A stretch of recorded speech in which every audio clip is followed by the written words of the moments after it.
오늘 이 요나서 강의 두 번째 말씀의 중심 구절은 11절 말씀과 17절 말씀이 되겠습니다. 그래서 11절 말씀에 가보게 되면 우리가 내게 무엇을 해야 바다가 우리를 위해 잔잔해지겠느냐라고 선원들이 지금 요나에게 지금 하고 있는 이제 말씀이 오늘의 이제 설교 제목이 되겠습니다. 무엇을 해야 바다가 우리를 위해 잔잔해지겠느냐.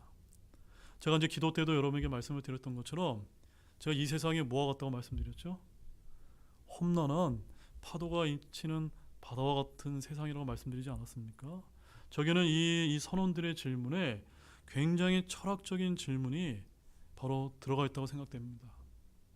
우리는 이 세상이 마치 큰 배를 타고 항해하는 이런 선원들과 같습니다. 과연 오늘 말씀을 통해서 하나님께서 우리에게 무엇을 원하시는지 여러분들이 이 말씀을 통해서 귀한 진리들을, 귀한 보화들을 많이 얻어가시는 귀한 시간이 되시기를 원합니다. 자, 그래서 저는 오늘 말씀 제목을 무엇을 해야 바다가 우리를 위해 잔잔해지겠느냐. 여러분, 바다가 잔잔해지기를 원하십니까? 무엇을 해야 될까요?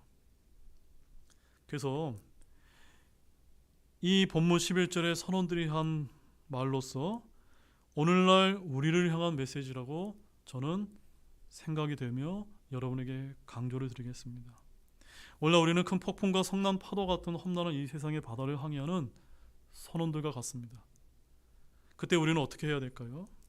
그때마다 우리는 선원들처럼 무엇을 해야 이 바다가 잔잔해질 수 있는지 끊임없이 물어야 된다고 믿습니다. 맞습니까, 여러분? 이 선원들의 질문에 모든 인생 고난의 해답이 저는 담겨 있다고 믿습니다. 자, 그럼 본문을 보겠습니다. 우리 11절 말씀 같이 다시 한번 읽어보겠습니다.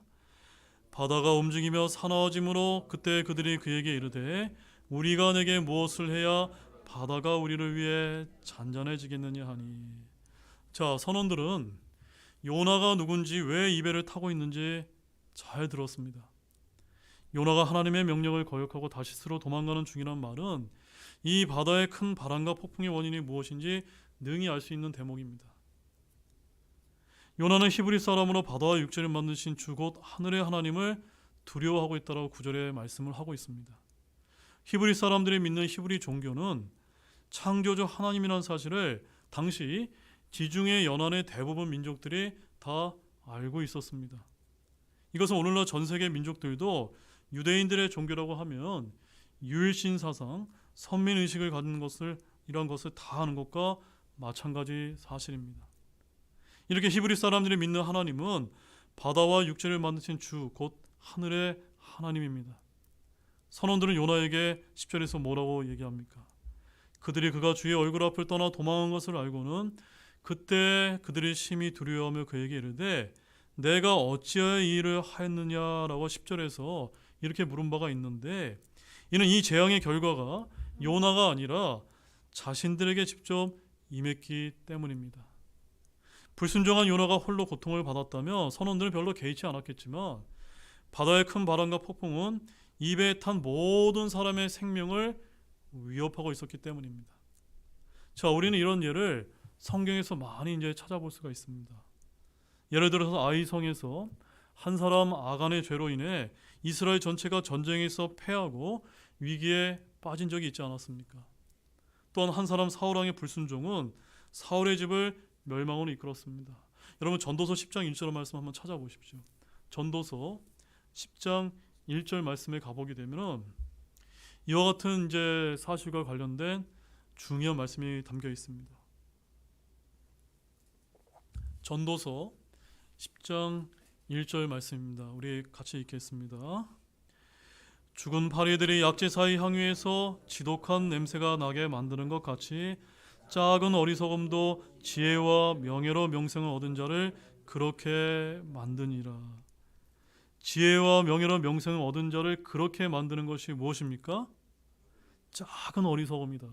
작은 거, 아주 사소한 거, 이런 거 하나가 바로 사람을 망치게 할 수 있다는 겁니다. 바로 한 사람의 죄는 자신은 물론이고 한 가정과 사회와 민족을 망하게 하게 할 수 있다는 사실을 아시기 바랍니다. 교회 역시도 마찬가지입니다. 고린도전서 5장 6절 말씀에 성경은 이렇게 이야기합니다. 너희가 자랑하는 것이 좋지 아니하는도다. 적은 누룩이 온 덩어리를 뜨게 함을 너희가 알지 못하느냐라고 말씀을 하고 있습니다. 이게 무슨 뜻입니까? 바로 한 지역교회를 망치는 것은 무엇입니까? 한 작은 누룩 하나라는 것입니다. 바로 거짓 대언자와 거짓 교사 하나가 출현하게 되면 온 덩어리가 뜨게 돼서 지옥교회가 망하게 되는 것입니다. 자, 다시 본문 11절 말씀을 보십시오. 거기 보게 되면은 이렇게 기록되어 있습니다.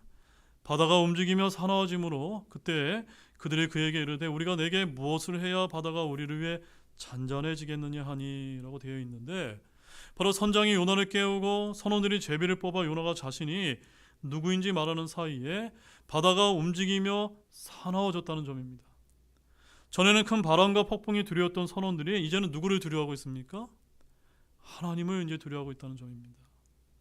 바다가 움직이며 사나워질 때 그들은 요나에게 무엇을 해야 우리를 위해 잔잔해지겠느냐라고 이렇게 물었다는 점입니다. 바로 선원들은 이 재앙의 원인이 요나라는 사실을 알았기 때문에 요나를 처리해야 이 재앙이 그친다고 판단한 것은 그 당시에는 지극히 정상적이고 당연한 일이었습니다. 그렇기 때문에 이 배에서 요나가 누룩이라면 누구를 이제 제거해야 됩니까? 요나를 이제 제거해야만 했던 것입니다. 자, 하나님의 일관적인 명령으로 신명기 13장 5절과 17절 12절 19장 19절 22장 21절에서 무려 4번이나 어떤 말씀을 하셨냐면, 이렇게 너는 내 한가운데서 악을 제거할지니라 라고 이렇게 이제 말씀하신 바가 있습니다. 바로 여기서 악을 제거하라는 말씀은 그를 죽이라고 하는 그런 뜻입니다. 그러므로 오늘날 우리 신앙의 그리스도인들 역시도 사형제도가 있는데, 이 사형제도도 오늘 인권운동을 하는 사람들의 주장과 달리 반인권적인 제도가 아니라 어떤 것입니까? 바로 우리 하나님께서 이 세상의 악을 제거하도록 제정하신 하나님의 법이라는 사실을 우리는 분별할 줄 알아야 되는 것입니다. 맞습니까, 여러분? 모세의 율법은 죄에 대한 형벌과 심판을 매우 엄하게 이제 집행하도록 명했습니다. 다만 우리 신약 성도는 예수 그리스도를 통해 이런 율법의 저주에서 구속을 받았다라고 갈라디아서 3장 13절에서 말씀하고 있지 않습니까? 이스라엘은 이런 악을 제거하기를 거부했을 때 동족 상잔의 엄청난 재앙을 당해야만 했다는 점입니다. 자, 여러분 사사기 20장 13절 말씀 가보십시오. 사사기 20장 13절 말씀을 가보게 되면은 거기서도 우리 주님께서 이런 말씀을 하십니다. 자, 다 찾은 줄 알고 함께 보겠습니다.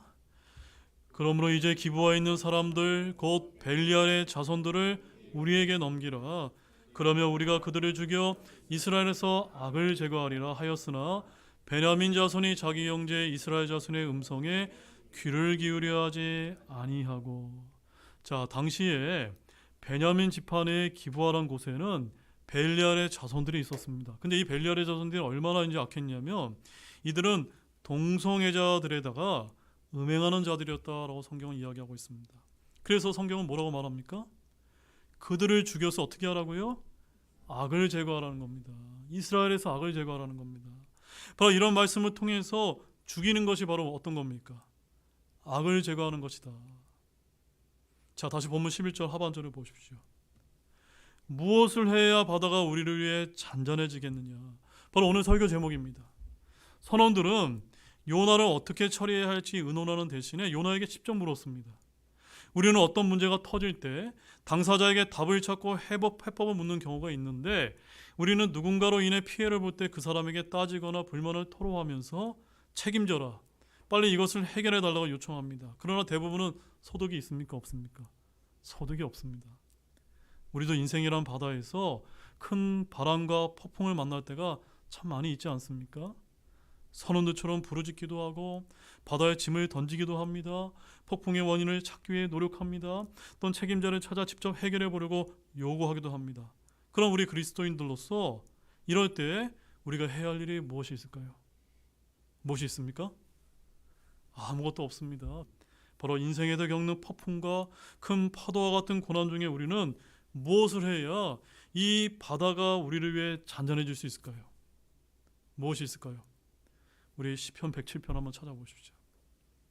시편 107편 아주 귀중한 말씀입니다.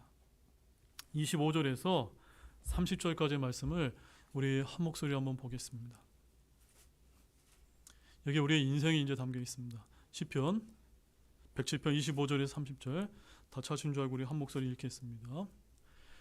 그분께서 명령하사 폭풍을 일으키심에 그것이 자기 파도들을 높이 일으키는도다. 그들이 하늘로 솟구쳤다가 다시 깊음들로 내려가니 고난으로 인해 그들의 혼이 녹는도다. 그들이 이리저리 구르고 술 취한 자처럼 비틀거리며 어찌할 바를 모르는도다. 그때 그들이 고난 중에 주께 부르짖으니 그분께서 그들을 그들의 고통에서 데리고 나오시며 폭풍을 고요하게 하심으로 그것의 파도들이 잔잔하게 되는도다. 파도들이 조용함으로 그때 그들이 즐거워하나니 이렇게 그분께서 그들이 원하는 항구로 그들을 데려가신도다. 아멘. 참 귀한 말씀이죠. 바로 우리의 인생이 이와 같다는 점입니다. 뱃사람들이 폭풍과 파도로 고통을 받을 때 그들의 구원은 어디로부터 옵니까? 주께로부터 온다는 점입니다. 사람들은 폭풍과 높은 파도들이 솟구쳤다가 내려갈 때 혼이 높습니다. 배에서 이리저리 구르고 술 취한 자처럼 비틀거리며 어찌할 바를 모릅니다. 이때 사람들은 꾀를 부리고 요령을 피고 지혜가 다하고 어쩔 줄을 모를 때 그때 고난 중에 주께 부르짖게 되면 주님께서 그들을 고통에서 데리고 나오시고 폭풍과 파도들을 잔잔하게 만들어 주신다고 말씀하고 있는 것입니다. 이것을 믿으십니까? 주님은 그들이 원하는 항구로 인도하십니다. 인생의 항해에서 가장 중요한 것이 바로 이것입니다. 요나의 배에 있는 사람들은 이러한 귀중한 진리를 알았습니까? 몰랐습니까? 잘 몰랐습니다. 근데 시편 107편 28절에 그 해법이 나와 있습니다. 뭐라고 얘기합니까? 그때 그들이 고난 중에 누구를 부르면요? 주께 부르짖으면 이것이 바로 저와 여러분이 이 험난한 바다와 같은 세상에서 해야 될 일이라는 사실을 믿으시기 바랍니다. 우리가 부르짖으면 그때 주님께서 일하십니다. 그리고 107편 6절에서 말하는 것처럼 주님께서는 그들의 고통에서 그들을 구출하시고 107편 13절과 19절 말씀처럼 구원하시되 107편 28절처럼 데리고 나오시는 나는 그런 말씀을 믿으시기 바랍니다. 바로 이것이 우리 주님께서 저와 여러분을 위해서 행해 주시는 일이라는 사실을 아시기를 바랍니다. 바로 선원들이나 요나가 바다 가운데서 지금 해야 될 일은 무엇입니까? 바다를 잔잔하게 무엇을 해야 됩니까? 주께 부르짖는 것뿐이라는 사실입니다. 자, 본문 12절 말씀 보십시오. 그가 그들에게 이르되 나를 들어 바다에 던지라. 그러면 바다가 너희를 위해 잔잔해지리라. 나로 인해 이 큰 폭풍이 너희에게 닥쳤음을 내가 아노라 하니라. 자, 요나는 인간의 힘으로는 역부족일 수밖에 없는 재앙 가운데서 목숨을 건지기를 강력하게 염원하는 선원들의 호소를 결코 외면할 수 없었습니다. 그래야 그는 오직 자신이 바다에 던져 불순종의 대가를 치름으로써만 그 문제가 해결될 수 있다고 판단하고 그 방법을 제의하였던 것입니다. 그래서 요나는 선원들에게 뭐라고 이야기했습니까? 나를 들어서 바다에 던지라. 그러면 바다가 너희를 위해 잔잔해지리라 라고 이렇게 얘기했습니다. 여러분, 요나는 지금 주님께 회개하고 긍휼을 구하는 대신에 잠잠히 죽음을 택했는데 이 방법은 옳은 방법입니까? 옳지 않은 방법입니까? 사실은 옳지 않는 최악의 선택이었던 것입니다. 근데 여기서 드는 의문은 실제로 그 문제를 해결하는 방법이 그것밖에 없었을까요? 우리가 당시 정황과 관련해서 보다 깊이 생각을 해보면 자살 행위와 같은 그 방법은 올바른 해결책이라고 그렇게 보이지가 않습니다. 도리어 요나는 그 자리에서 하나님께 무릎을 꿇고 철저하게 회개 기도를 드리고 자신이 감당해야 될 사명을 성실히 수행하겠노라고 선언해야만 했습니다. 그러게 이에 근거해서 하나님께 재앙을 멈춰달라고 간구해야만 했다는 점입니다. 그럼 요나는 어떻게 했습니까? 그와 같은 방법을 택하지 아니했고 오히려 바다에 자신을 던지는 길을 택했다는 점입니다. 당시 요나가 자신의 불순종 때문에 자신과 함께 배에 탄 선원들이 고난을 당한다는 것을 알고 이를 해결하고자 하는 마음을 가지기도 했지만 여전히 하나님 앞에서 자신을 낮춰 회개하기를 원치 않는 완악한 태도를 가졌음을 암시해 주는 것입니다. 맞습니까, 여러분? 다만 선원들의 생명을 위해 자신이 희생을 불사하는 인간적인 책임의식은 투철하였다고 볼 수 있습니다. 그러나 이는 결코 하나님께서 온전한 것이라 인정하는 태도가 결코 아니었다는 점입니다. 나중에 우리가 뒤에 가서 보겠지만 이후에 하나님께서 큰 물고기를 예비해서 그를 구원하신 것도 단순히 그를 죽음에서 건지기 위한 목적만이 아니라 그로 하여금 철저한 회개에 이르게 하려고 또 본래 그에게 주어진 사명의 순종을 다짐하는 선을 올리도록 하려는 조치였다는 것을 우리가 기억할 필요가 있는 것입니다. 자, 그러나 우리는 요나의 이러한 완악한 자살행위처럼 보이는 선택을 이해할 수 없지만 여기에는 좀 더 깊은 영적 의미가 담겨 있다는 사실을 우리가 바라볼 필요가 있습니다. 자, 그것이 무엇일까요? 자, 우리 요한복음 11장 50절 말씀 한번 찾아보십시오. 요한복음 11장 50절 말씀입니다. 자, 요한복음 11장 50절에서 예수님의 죽음을 옹호하는 유대의 대제사장 가이바가 한 이야기가 나옵니다. 자, 그 말씀 함께 보겠습니다. 또 한 사람이 백성을 위해 죽어서 온 민족이 멸망하지 않게 되는 것이 우리에게 유익하다는 것도 깊이 생각하지 아니하는도다 하더라. 저 유대의 대제사장이었던 가야바가 이렇게 이야기했던 것은 바로 예수님의 죽음을 옹호했던 것입니다. 바로 이 말씀처럼 요나 역시도 어땠습니까? 자신의 백성을 위해 죽어서 온 민족을 멸망하지 않게 하기 위해서 자기 자신을 던지려 했던 것입니다. 바로 예수님께서 스스로 자기 목숨을 내어놓으신 것처럼 요나 역시도 자기 목숨을 내놓으려 했던 것입니다. 그는 자신의 죽음을 통해 원수 같은 이방 나라인 아시아로부터 자기 민족 이스라엘을 구원하려 했던 것으로 보입니다. 누군가의 구원을 위해 자기 생명을 내어놓는다는 것은 위대한 사랑이며 희생이며 이 점으로 볼 때 요나 역시 예수 그리스도의 예표가 된 인물이라고 우리는 부를 수 있을 것입니다. 요나도 자원에서 죽음을 택했고 나를 바다에 던지라고 했는데 이렇게 요나는 자신의 죽음을 통해 입에 탄 사람들과 자기 민족을 구원하려 했다는 사실을 기억하기를 원합니다. 자, 본문 13절 말씀 보십시오. 같이 보겠습니다. 그럼에도 불구하고 그 사람들이 힘써 노를 줘 배를 육지로 가져가려 하였으나 바다가 움직이며 그들의 대적함으로 사나워짐으로 그리할 수 없더라. 자, 여기에도 아주 놀라운 이제 영적인 교훈이 담겨 있는데 이 말씀을 통해서 어떤 이제 느낌이 드셨습니까? 이 말씀은 그 누구도 어떤 사람도 자신의 능력과 행위로 자기 자신을 구원할 수 없다는 사실을 잘 보여주는 그런 말씀이 아닐 수가 없습니다.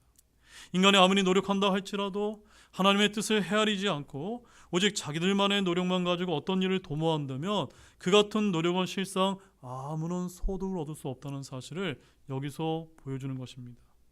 하나님께서는 요나의 마음이 근본적으로 바뀔 때만 그 배를 안전하게 항해케 하실 작정이었는데 그 배에 있는 사람들은 하나님의 진노에 대해서는 인정하면서도 폭풍을 보내신 하나님의 궁극적인 뜻과 의도에 대해서는 무지했다는 점입니다.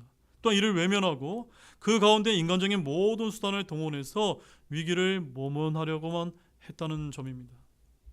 이런 선원들과 배에 탄 사람들의 어리석은 면모는 바로 하나님의 진노의 심판 앞에 두려워 떨면서도 하나님께서 보이신 구원에 이르길 원하시는 뜻을 외면하고 오직 인간적인 방법으로 두려움에서 벗어나고자 하며 구원의 길을 모색하는 어리석은 인간들의 면모를 보여진다라고 이렇게 볼 수가 있는 것입니다. 오직 유일한 해결 방법은 무엇입니까? 바로 대언자 요나가 그들에게 말한 대로 요나를 바다에 던지는 것 뿐이었다는 점입니다. 우리도 인간적인 수단과 방법과 노력을 포기하고 오직 주님의 죽으심을 통해 믿음으로만 구원을 받지 않았습니까? 요나는 자신의 죽음을 통해 이 배에 있는 선원들을 구원하고자 자기 민족 이스라엘을 구원하려 했던 것입니다. 선원들은 힘써 노르져 배를 육지에 가려고 했지만 바다가 움직이며 사나워졌다는 점입니다. 자, 이제는 어떻게 해야 될까요? 주께 부르짖을 때인 것입니다. 자, 본문 14절 말씀 보십시오. 그러므로 그들이 주께 부르짖어 이르되 오 주여 주께 간청하고 간청하오니 이 사람의 생명으로 인해 우리가 망하지 않게 하옵소서. 무죄한 피를 우리에게 돌리지 마옵소서. 오 주여 주께서는 친히 기뻐하시는 대로 행하셨나이다 하고, 여기는 놀라운 변화가 이제 일어납니다. 이제 선원들은 요나를 바다에 던지기 전에 요나의 하나님께 간절한 목소리로 기도를 올립니다. 여러분, 선원들이 어떤 사람이었습니까? 히브리 사람입니까? 이방 사람입니까? 하나님을 믿지 않았던 이방 사람들이 아닙니까? 이 사람들이 살려달라고 하나님께 간절히 기도하는 엄청난 변화가 이제 생겨났다는 점입니다. 그들은 마침내 요나가 말한 주 하나님께 부르짖었습니다. 주께 부르짖었을 때 긍휼이 임하고 은혜가 임하며 주의 구원이 임한다는 사실입니다. 주께 부르짖을 때 우리 주님께서 응답하심을 믿으시기 바랍니다. 바로 성경은 주께 부르짖었던 이스라엘, 주께 부르짖었던 사람들의 기도리 수두룩한데, 우리가 앞서 시편 107편에서 보았듯이 107편 6절에 이런 말씀이 기록되어 있습니다. 그때 그들이 고난 중에 주께 부르짖으니 그분께서 그들의 고통에서 그들을 구출하시고 라고 하는 이 말씀이, 똑같은 말씀이 무려 4번이나 시편 107편에 반복돼서 나옵니다. 또한 다윗은 시편 110편 1절에서 이렇게 얘기합니다. 내가 고통 중에 주께 부르짖었더니 그분께서 내 말을 들으셨도다 라고 말합니다. 바로 우리가 주께 부르짖어 기도하는 것이 가장 효력이 큰 기도라는 사실을 말해주는 것입니다. 아멘이십니까? 자, 여러분, 이 선원들은 전에 자기 신들에게 기도했지만 이번에는 누구에게 부르짖으며 기도했습니까? 하나님께 이제 부르짖으며 기도했다는 점입니다. 그래서 14절 말씀에 오 주여 주께 간청하고 간청하오니, 바로 위기에 처한 사람들이 절박하게 드리는 간구입니다. 그들은 바다에서 구원을 위해 기도했고 요나를 바다에 던지기 전에 자신들이 요나를 죽이는 이 일로 인해 망하지 않게 해달라고 기도했으며, 바로 이 사람의 죽음에 대한 자신들의 무죄를 주장했던 것입니다. 그래서 14절 하반절에 봐보게 되면 무죄한 피를 우리에게 돌리지 마옵소서라고 한 이 말은 바로 이 요나의 죽음이 자신들의 책임이나 죄가 아니라는 그런 항변을 지금 하고 있는 것입니다. 자, 그런데 성경에서 무죄한 피라고 하는 것이 무엇을 뜻하는지 아십니까? 무죄한 피란 바로 마태복음 27장 4절 말씀에 의하면 살인죄를 뜻하는 겁니다. 율법에 의하면 생명은 생명으로 라고 하는 말씀과 마찬가지로 창세기 9장 6절 말씀에 가보면 이런 말씀이 기록되어 있습니다. 누구든지 사람의 피를 흘리는 자는 사람에 의해 자기 피를 흘리리니 라는 이 말씀처럼 살인자에 대한 형벌은 무엇입니까? 사형제도라는 것입니다. 사형입니다. 따라서 선원들은 요나의 말대로 요나를 바다에 던져 죽이는 일이 자신들의 살인자가 되지 않게 해달라고 주께 간구를 했던 것입니다. 자, 14절 하반절에 어떤 고백을 또 간구를 하고 있습니까? 오 주여 주께서 친히 기뻐하시는 대로 행하셨나이다. 이 고백은 지금 이스라엘 민족의 고백이 아니라 이방인 선원들의 이제 간구한 사실입니다. 참으로 놀랍지 않습니까? 선원들은 배에서 주께 불평한 것이 아니라 어떻게 했습니까? 주님이 행하신 일들을 주께서 친히 기뻐하신 대로 행했다라고 놀라운 고백을 하고 있다는 점입니다. 바로 요나의 배에 탄 선원들은 주께서 행하시는 일에 대해 조금의 불평이나 불만이 없었습니다. 모든 일은 주께서 기뻐하시는 대로 행하시는 것이라고 말하는 것입니다. 자, 본문 15절 말씀 보십시오. 같이 보겠습니다. 이에 요나를 들어 바다에 던지니 바다가 격렬히 뛰노기를 그치매. 자, 여기에는 아주 또 놀라운 영적 의미가 담겨 있습니다. 그들이 기도를 마친 후에 요나를 들어 던지자 바다가 어떻게 됐습니까? 즉시 잠잠해졌습니다. 근데 바다에 있는 모든 바람과 폭풍이 우리 하나님께서 일으킨 걸까요? 아닐까요? 하나님께서 일으킨 것이 아닙니다. 어떤 것은 마귀가 일으킨 것이 있다는 사실을 여러분 알고 계십니까? 자, 여러분 시장에 가보게 되면 제자들이 탄 배에 파도가 들이쳤을 때 주님께서 바람을 이제 꾸짖으신 적이 있었다는 사실을 알고 계십니까? 그래서 마가복음 4장 39절 말씀에 가보면 예수님이 이렇게 꾸짖으십니다. 그분께서 일어나 바람을 꾸짖으시며 바다에게 이르시되 잠잠히 있고 고용히 있으라 하시니 바람이 그치고 아주 잔잔하게 되매. 자, 이 말씀을 통해서 우리가 무엇을 이제 깨달을 수가 있습니까? 바로 이 바람과 파도가 바로 주님께서 일으킨 것이 아니라고 하는 그런 증거를 여기서 말해주는 것입니다. 자, 욥기서 1장 19절 말씀 한번 찾아보시죠. 욥기서 1장 19절 말씀에서도 우리는 비슷한 말씀을 우리가 이제 볼 수가 있습니다. 욥기서 1장 19절입니다. 자, 다 찾은 절 같이 또 읽어보겠습니다. 보소서 광야로부터 큰 바람이 와서 그 집에 내 모퉁이를 치매 그 집이 그 젊은이들 위에 무너짐으로 그들이 죽었나이다. 나만 홀로 피하여 주인께 거하나이다 하더라. 여러분, 이 바람은 누가 일으킨 겁니까? 하나님입니까? 사탄입니까? 바로 사탄이 일으킨 바람이 아닙니까? 사탄이 바람을 일으켜 하나님은 허락하신 것입니다. 그래서 욥의 그런 자녀들이 이제 죽게 된 것이 아닙니까? 바로 이 바람 역시 주님께서 일으킨 바람이 아니란 사실입니다. 그러나 어떤 바람이든지 주님께서 잠잠하라 고요하라 명하시면 그 즉시 바람이 그치고 잔잔해지는 것입니다. 주님은 바람이나 바다에게 명령하실 수 있고 하늘의 구름들에게 명령하실 수 있는 전지전능하신 하나님이십니다. 주님은 짐승들에게도 명령을 내리면 짐승들 모두가 다 순종합니다. 그런데 유일하게 하나님의 명령에 순종하지 않는 창조물이 있습니다. 그것이 무엇일까요? 네, 맞습니다. 그것이 바로 사람이지 않습니까? 요나 역시도 하나님의 명령에 불순종해서 이 배를 탔고 결국 배에서 던져졌다는 사실입니다. 선원들은 바다의 폭풍이 칠 때보다 바다가 잔잔해졌을 때 더더욱 더 놀랐을 것입니다. 그들은 요나를 통해 바로 주 하나님의 신격과 권능을 몸소 체험했던 것입니다. 자, 본문 16절 말씀 보십시오. 그때 그 사람들이 주를 심히 두려워하여 주께 희생물을 드리고 서원을 하였더라. 자, 이제 놀라운 반전이 일어났습니다. 이 구절 역시도 이 이방인 선원들이 그들의 다른 신들을 모두 바닷속에 던졌음을 이제 암시해 주는 것입니다. 왜냐하면 그들은 이스라엘의 하나님께 희생물을 드리고 서원을 했기 때문입니다. 결국 요나는 하나님의 말씀을 단 한마디도 선포하지도 않았는데도 불구하고 이방인 회심자를 이제 얻었다는 사실입니다. 여러분, 좀 흥미롭지 않습니까? 저와 여러분 역시도 어쩌면 복음을 전하지 않았음에도 불구하고 우리의 어떠함 때문에 우리로 인해서 회심자가 생겨날 수 있다고 하는 이런 놀라운 사실을 깨닫기를 원합니다. 하나님께서는 요나를 통해서 친히 기뻐하시는 뜻을 다 이루고 계셨던 것입니다. 요나의 인격적인 순종과 자원하는 마음이 없는 가운데도 주님은 실패합니까? 실패하지 않습니까?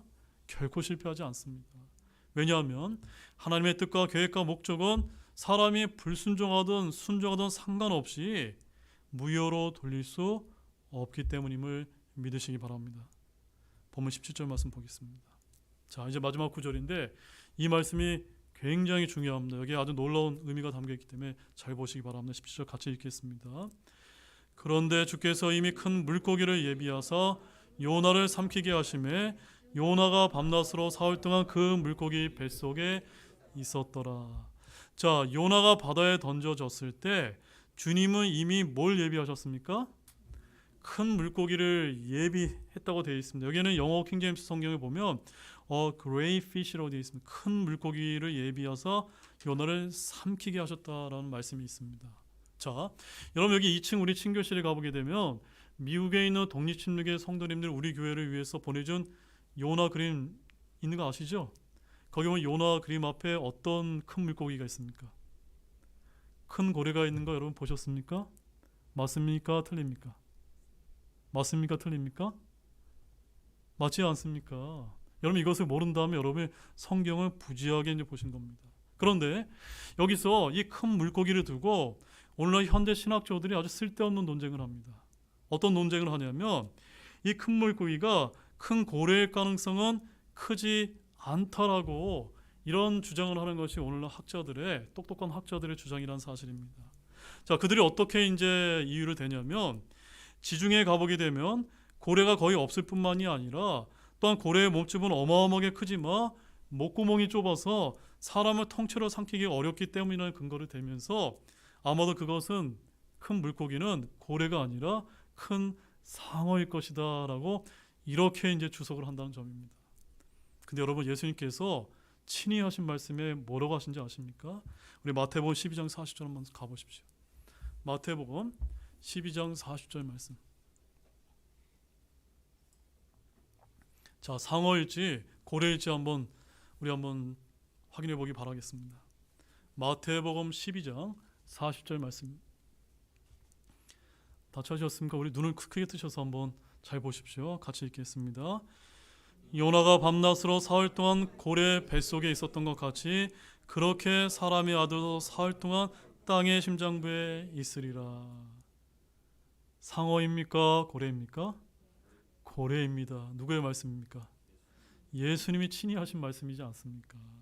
예수님이 친히 하신 이런 말씀에도 불구하고 오늘날 신학자들은 이 마태복음 12장 40절에 나오는 흠정에게 고래, 영어로는 whale이 잘못된 번역이라고 이렇게 주장합니다.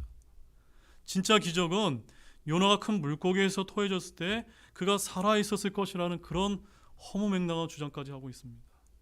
자, 그런데 개역 개정형이나 영어의 NIV 성경에는 뭐라고 기록되어 있는지 아십니까?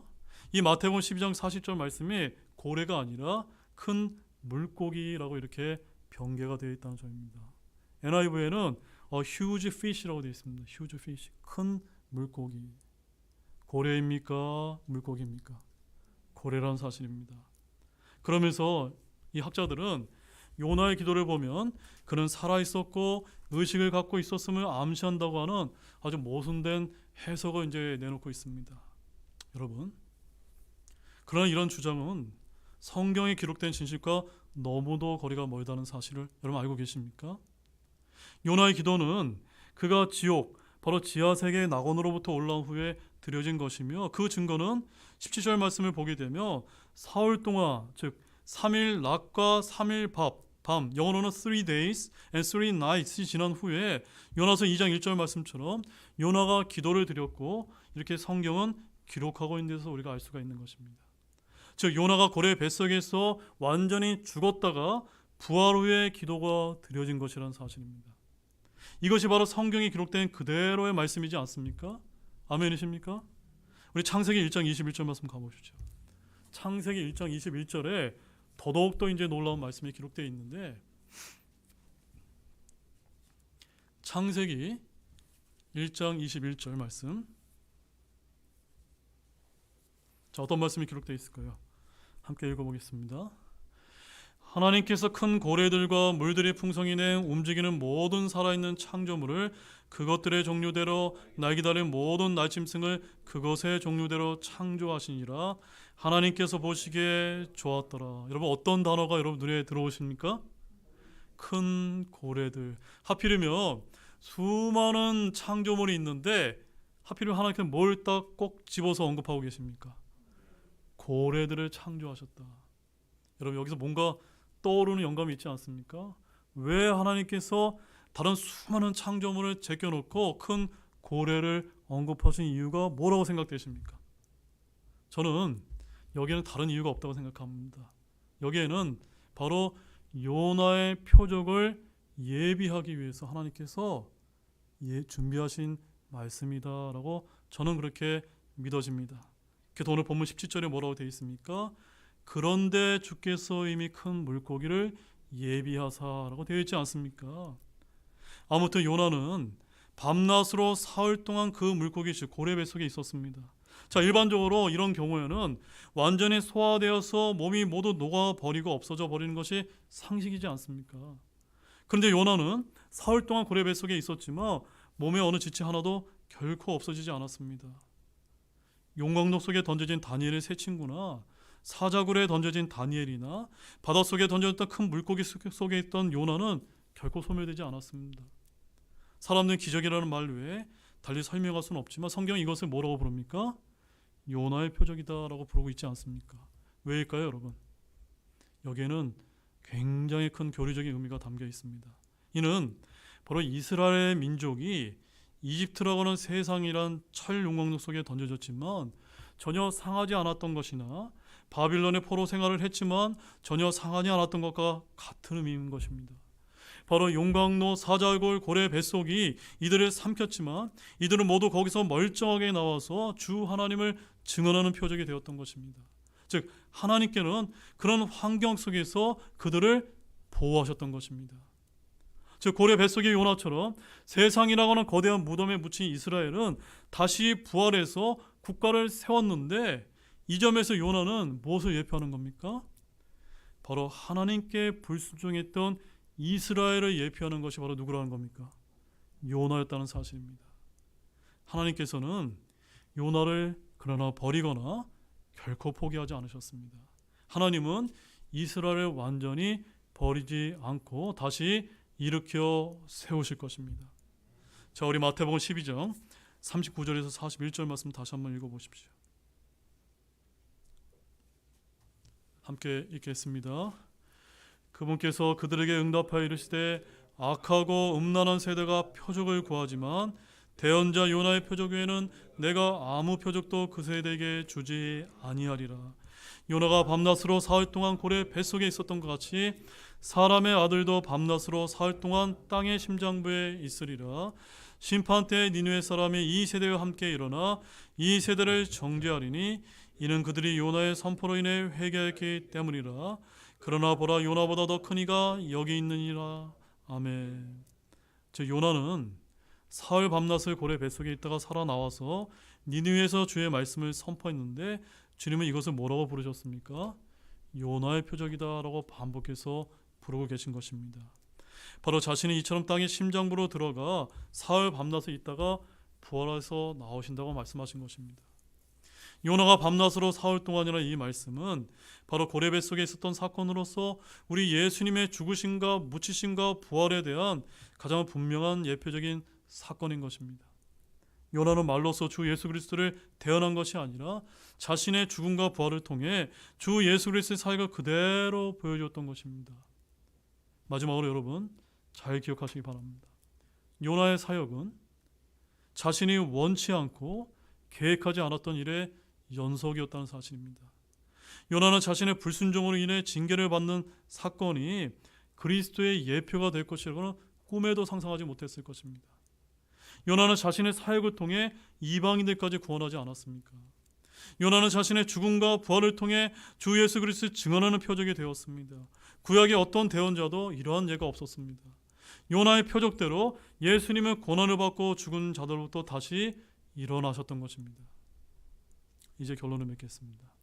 사랑하는 여러분, 오늘 말씀 제목이 무엇이었습니까?